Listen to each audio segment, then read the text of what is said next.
Assalamualaikum warahmatullahi wabarakatuh. Bismillahirrahmanirrahim. Alhamdulillahirabbil alamin wassalatu wassalamu ala asyrafil anbiya'i wal mursalin sayyidina wa maulana Muhammadin wa ala alihi wa sahbihi ajma'in. Subhanaka la ilma lana illa ma 'allamtana innaka antal alimul hakim. Amma ba'd. Para pemirsa dan sahabat-sahabat semua yang mudah-mudahan selalu diberi kenikmatan oleh Allah Subhanahu wa taala, diberi umur panjang oleh Allah Subhanahu wa taala, dan akhirnya diberi husnul khotimah. Amin ya rabbal alamin. Pertemuan kali ini kita akan membahas bersama tentang tato, atau lebih spesifiknya saya ingin membahas tentang wasem. Karena wasem ini lebih khusus. Yang namanya tato itu goresan atau gambar atau lambang yang membentuk sebuah desain pada kulit tubuh. Ada yang sifatnya permanen, ada juga yang tidak. Sedangkan wasem ini adalah gambar atau bentuk lainnya yang dibuat pada lapisan kulit tubuh dengan menusukkan jarum. Setelah keluar darahnya lalu ditaburi serbuk warna, sehingga menghasilkan warna biru, hijau, atau warna-warna yang lainnya. Jadi wasem ini itu lebih merujuk kepada tato yang sifatnya permanen. Nah, ini yang akan kita bahas. Nah, sebenarnya persoalan ini sudah saya tulis di website saya, yaitu islamiro.com, dan ini saya hanya membaca saja supaya bisa lebih jelas. Disebutkan di dalam hadis di dalam kitab Sahih Bukhari dan Sahih Muslim, la'anallahul wasilata wal mustausilata wal washimata wal mustaushimata wal washirota wal mustaushirota wan namisota wal mutanammisota. Disebutkan di situ bahwa Allah melaknat wanita yang menyambung rambutnya dan minta disambung rambutnya, wanita yang menato dan yang minta ditato, yang mengikir giginya dan yang minta dikikir giginya, dan wanita yang mencukur alisnya dan minta dicukur alisnya. Ini semua disebutkan dalam hadis tersebut dilaknat oleh Allah. Tapi kita di sini akan lebih fokus kepada al-washima wal mustaushima, yaitu orang yang mentato dan minta ditato tubuhnya. Dalam hadis tersebut disebutkan bahwa Allah melaknat orang yang mentato dan orang yang minta ditato di anggota tubuhnya. Jadi itu al-washima wal mustaushima. Ini menunjukkan bahwa tindakan itu dilarang alias berdosa. Makanya orang yang seperti itu diwajibkan untuk bertaubat dan wajib menghilangkannya jika tidak ada doror atau bahaya yang sampai memperbolehkan dia melakukan tayamum. Demikian ini kalau pelakunya adalah seorang mukallaf. Mukallaf itu apa? Yaitu orang Islam yang berakal dan sudah baligh dan tidak ada paksaan. Jadi dia sudah baligh kemudian mentato tubuhnya tanpa ada yang memaksa.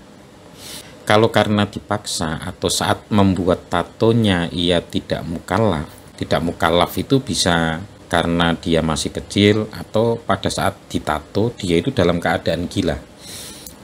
Maka orang seperti ini tidak berdosa. Tapi meskipun demikian dia tetap wajib menghilangkannya jika tidak membahayakan.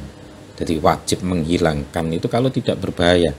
Kalau berbahaya ya tidak wajib dihilangkan. Seperti disebutkan di dalam kitab Minhajul Qawim. Menurut Al-Mawardi dan Asy-Syarbini dalam kitab Iqna dan Mughnil Muhtaj, tidak wajib menghilangkan. Orang yang saat ditato itu dia tidak mukallaf, bisa pada saat itu dia masih kecil atau pada saat itu dia dalam keadaan gila, kemudian tubuhnya ditato oleh seseorang. Maka selain orang itu tidak berdosa, dia juga tidak wajib menghilangkannya, sebagaimana pernyataan Al-Mawardi dan Asy-Syarbini dalam kitab Iqna dan Mughnil Muhtaj. Kemudian bagaimana hukum wudunya itu bagaimana, hukum mandi besarnya bagaimana, apakah sah. Urusan wudhu orang yang bertato dan mandi besarnya itu hukumnya tetap sah, karena tato itu di dalam kulit dan menyatu, maka tidak menghalang-halangi sahnya wudhu dan mandi besar. Tentang keabsahan sholat orang yang bertato ini seperti disebutkan dalam kitab Qurratul Ain bi Fatawi Ismail Zain, sholatnya sah. Bahkan As-Sarbini dalam kitab Muhnil Muhtaj dan Al-Iqna, tidak hanya sholatnya yang sah, kalau ia jadi imam sholatnya juga sah.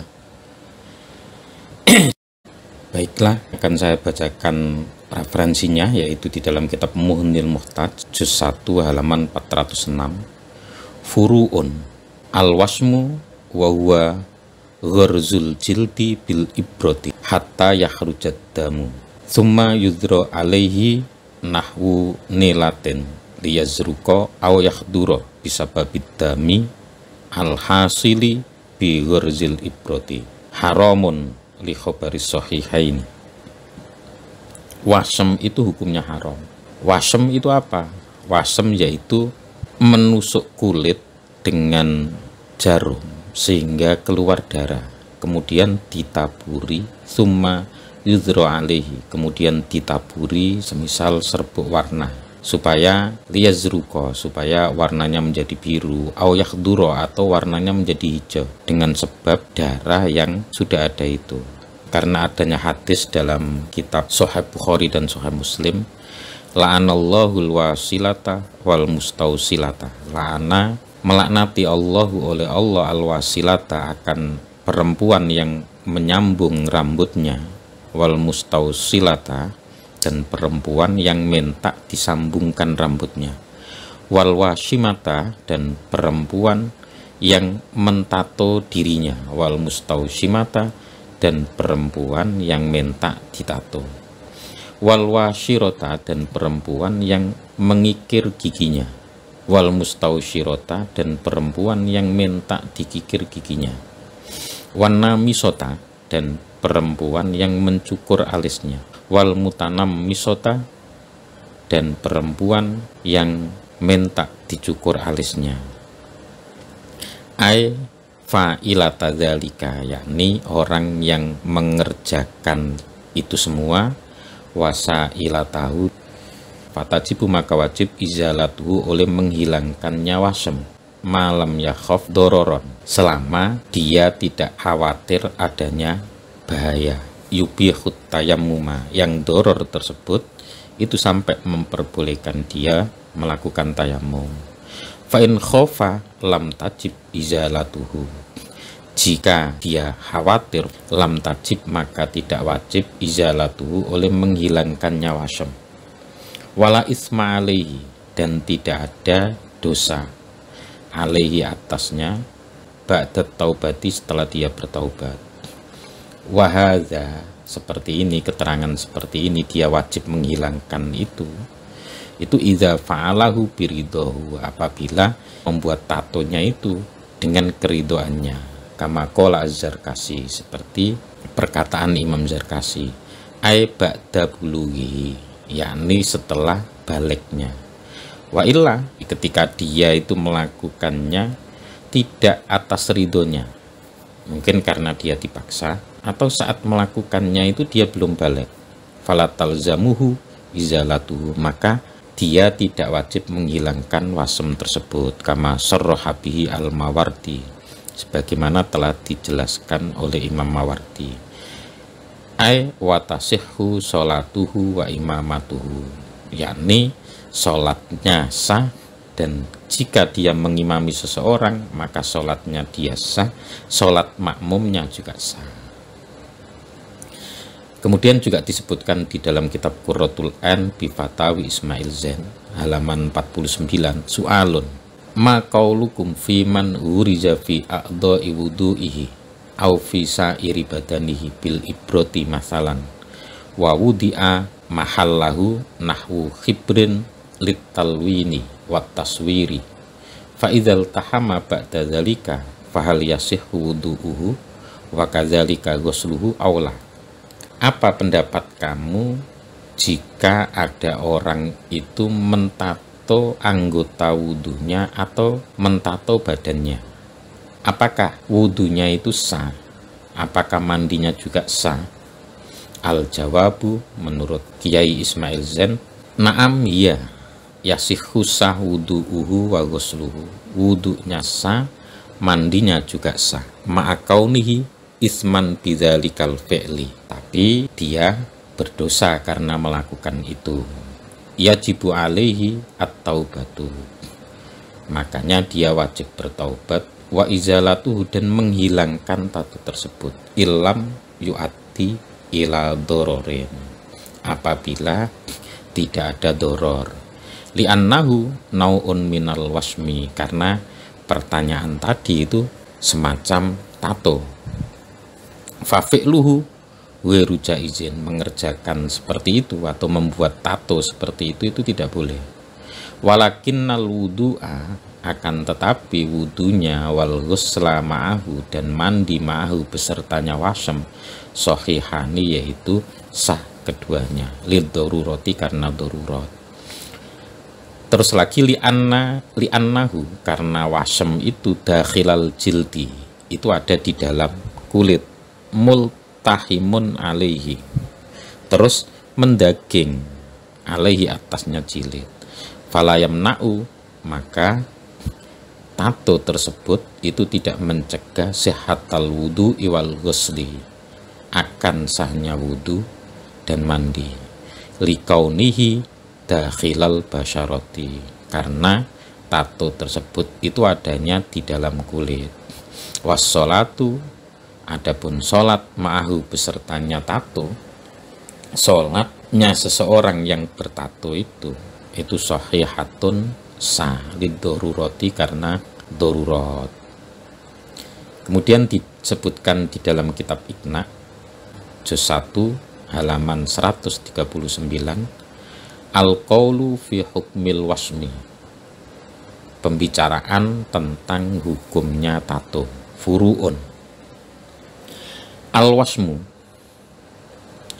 wa huwa gharzul jildi bil ibrati hatta yakhrujad dam summa yudra alaihi nahwu nilatin liyazruqa aw yakhdura bisababid dam alhasil bi gharzil jildi bil ibrati haramun linnahyi anhu.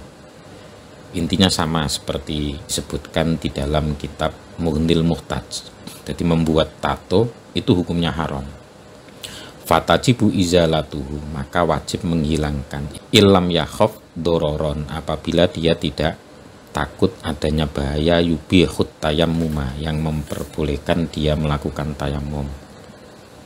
Fa'in khofa lam tajib izalatuhu, jika dia khawatir maka tidak wajib menghilangkan. Wala isma alaihi ba'da taubati, dan ketika dia sudah bertaubat dari perbuatan itu, maka tidak ada dosa lagi.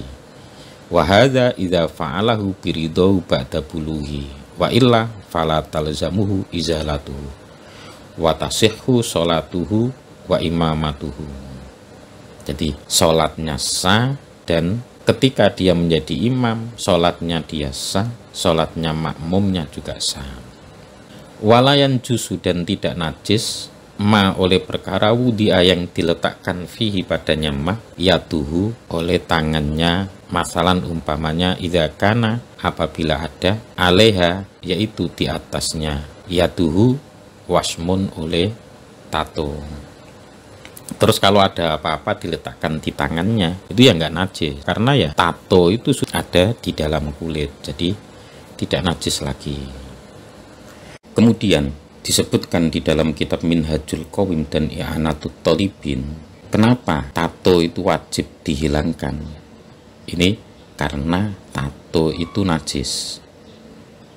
Jadi selain tato itu memang dilarang dalam hadis Rasul Muhammad SAW, dalam kitab-kitab tersebut juga disebutkan bahwa tato itu adalah najis.